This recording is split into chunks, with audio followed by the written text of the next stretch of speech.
BAC? It's a tough one.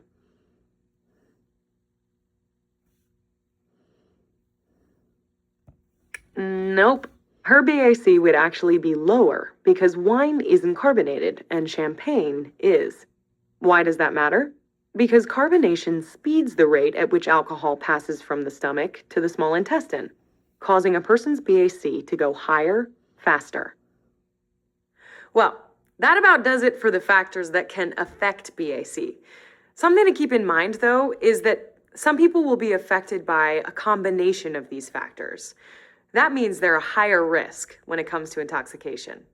So they'll require even more attention to prevent it.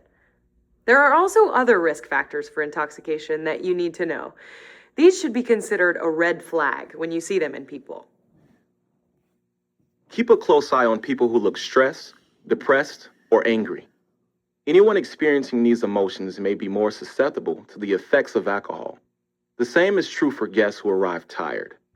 Another red flag? People taking medications.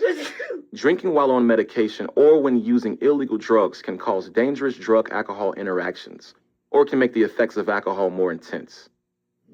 People with certain health conditions are also more likely to feel the effect of alcohol as they drink. What kinds of health conditions?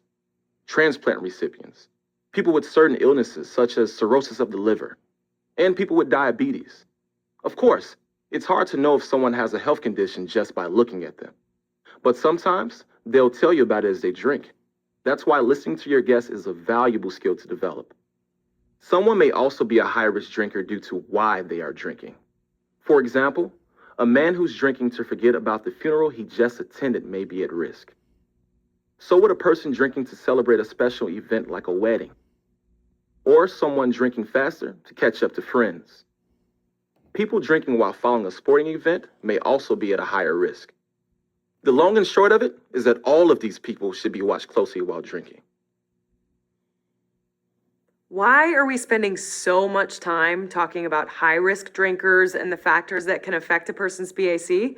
Because when you know that a person is a risk, you'll watch them closer. That can help prevent overservice. But the real key to preventing overservice? Knowing how to assess a guest's level of intoxication. There are two ways to assess a guest. 1, count the number of drinks you've served them. And 2, observe their behavior.